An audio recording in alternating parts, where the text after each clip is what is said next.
7:41 a.m. Quad Cities, News Talk 1420 WOC with Dan and Dan. Good morning. February 23rd, the Rock Island County Board is going to be voting on a plan for the new $28 million Rock Island County Courthouse Annex. And I'm doing that in the air quotes there. Joining us in the studio, Don Johnston and Drue Mielke, both from the Rock Island County Board. Good to see you guys. Thanks for being with us again. Good morning. Let's talk about the process here, because I think there's a couple of different arguments here.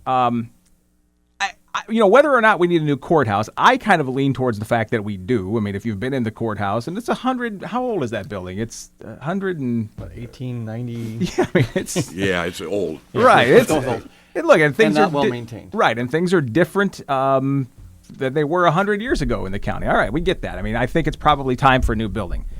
The thing that that bothers me, and I think bothers a lot of people, is the process that we're going about to get this new building.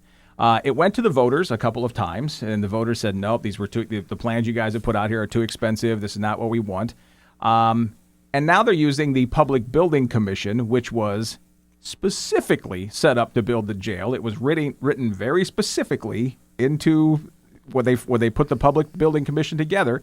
They have an option. You can say, oh, no, the Public Building Commission can do whatever it wants, or you can very narrowly define what the Public Building Commission is for, and that's what the voters did. And it feels to me like we are now ignoring the will of the people who put together the original Public Building Commission. Circumventing is a better word. All right. I believe that because we haven't. What is wrong with putting on a referendum asking to increase the scope of the Public Building Commission to build courtrooms and ancillary offices that we desperately need? There's nothing wrong with asking that question, and the reason why they don't want to ask it, well, it might fail. So now you're saying, well, the public doesn't want this, so we're going to do it anyhow, which isn't. What we should have done is engage the public and explain them why we need to do what we need to do.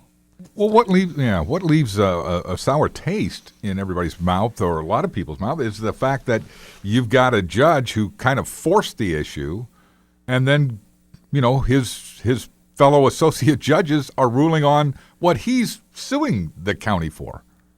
Well, that's true, and that's I think why some of the people are upset. There's a long history of this being turned down. I mean, it went off to Springfield years ago to try to change the law.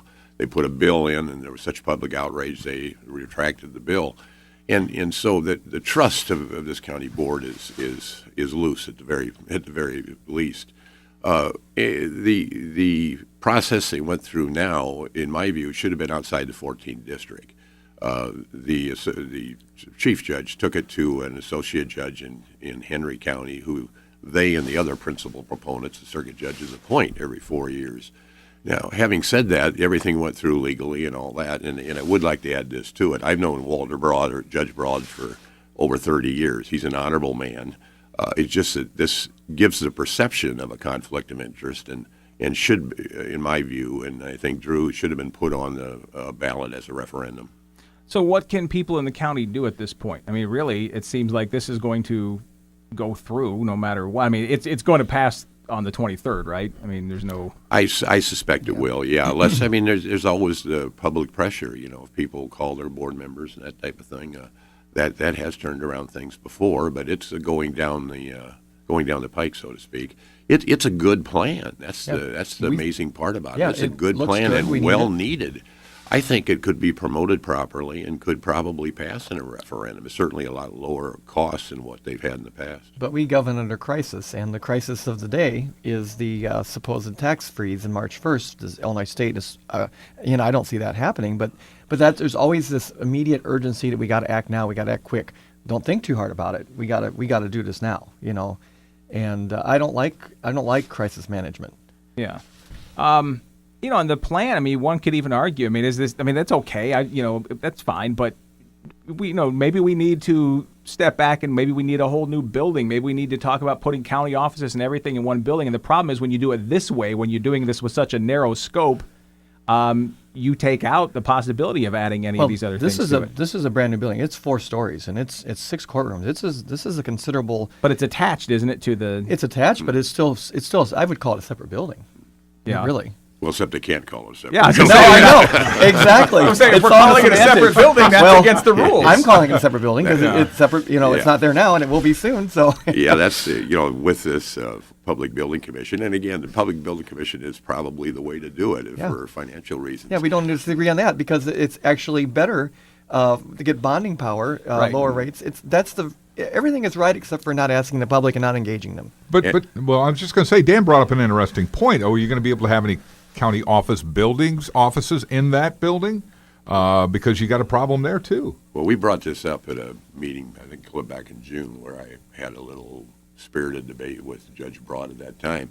And I'd mentioned that, if you're just putting courtrooms in there, you're missing the law library, you're missing the state's attorney, you're missing the circuit clerk's office, you're missing the recorder of deeds, and Right. blah, blah, down the line.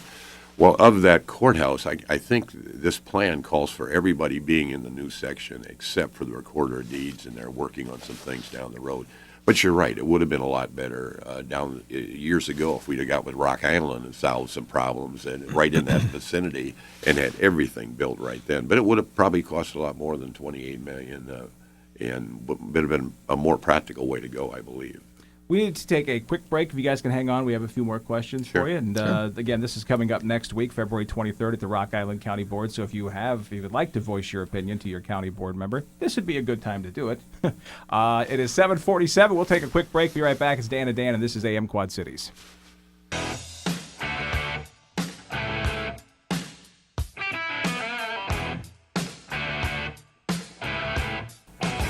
7:50, Dan and Dan, AM Quad Cities News Talk 1420 WOC. County Board members Don Johnston and Drue Mielke are with us in the studio talking about the vote next week for the new $28 million Courthouse Annex.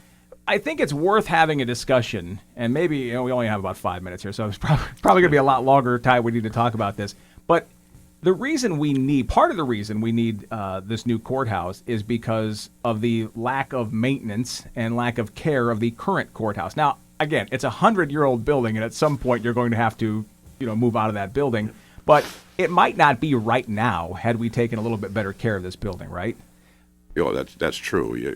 A prime example of what can be done with older building is Old Main at Augustana.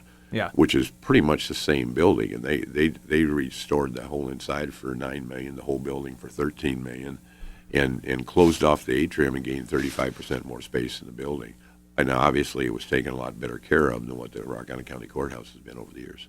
Right. So I think anytime somebody looks at new projects, that's something that it's worth. Does it mean anything for us right now? Well, I don't know. Yeah, but the problem is at some point you're still going to have to do something with that Right. courthouse. Right. And that's mothballing it, draining Yeah. the pipes. Okay, now we have a vacant building. So Yeah. what happens? That's another question. What happens there? No one's talked about that too, other than that mothballing it and letting it sit. Yeah. That's not really the end game answer. It's a stopgap, because that building maintenance is going through the roof. Excuse the pun, but the roof is the problem too. Yeah. There is no roof in some places, but it's a problem. And the architects the other day claimed that it would just bring it where you could start refurbishing it would be about $4 million. I think they said. Now, could that be done? Sure. And I always thought, I would hope that somehow we'd be able to put county offices in the old structure, Right. Redone, and that would be a real asset, I think, to Rock Island and the area right down there. What you're talking We certainly about. don't want that to become No. an It's empty the gateway- building You right into don't, Rock yeah. Island. It's the gateway to Rock Island. It's the Yeah. first thing you see when Yeah. you come over from Iowa. Yeah, it could be if you go by 7th Avenue and look at Old Main and Augustana, it's a beautiful building. Right. And there's no reason financially is the only reason that the courthouse might not be able to do that, but hopefully it Drew, can. what happens so we passed the $28 million referendum here. What happens if it goes over $28 million, as government projects are wont to do? And that question was asked last Tuesday in our full board meeting, and there was not an answer given. But speculation, Don I were talking, is they probably had to bond it separately because, like you said, there can be overruns. That's the last thing anybody wants to hear. But the $28 million is a cap on the Public Building Commission, so it would have to be a separate bond. Is what only thing I can determine. What did the plan come in at right now? Well, we were over 28 for a while. We were at 30 for a while. Yeah, I asked that question specifically the other day, and the guy said they're drawing everything around the $28 million. Yeah. And it doesn't say that that's what it is, but that's what they're drawing everything around it. I'll give you an example. It was either the jail or I think it was the annex that was some kind of steel that they couldn't get. And so they had to use a different kind of steel, which cost a lot more. I mean, it was to the tune of, I believe, a few $1 million extra in overruns. Wow.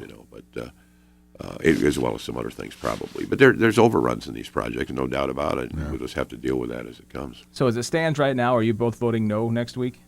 I'm planning on it, sure. Yeah. I'm planning on it. Yeah. I think it should be a referendum. And it's not a vote against the plans. It's not a vote against the need. It's a vote against the process of, we talk about reforming the board. Well, one of the ways to reform the board is to be more upfront with the people and engage them and tell them.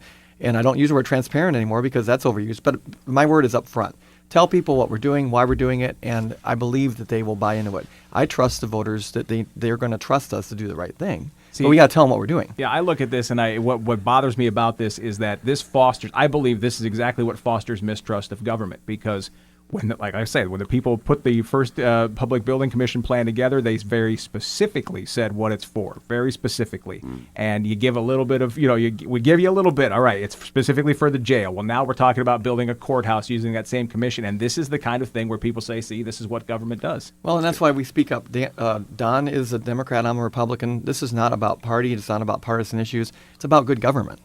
Yeah, amazingly enough, me and Drue agree about 95% of the time, and that's great because that means he's only wrong 5%. Yeah, and I'm working on that 5%. But Well, you guys, thank you so much for joining us this morning and talking about this, and maybe we'll talk to you after the meeting on the 23rd and see where be this glad to goes. come in. So, Okay. all Thank you very much. Thank you so much, Yeah, Don thanks. Johnston and Drue Mielke from the Rock Island County Board with us this morning here on AM Quad Cities.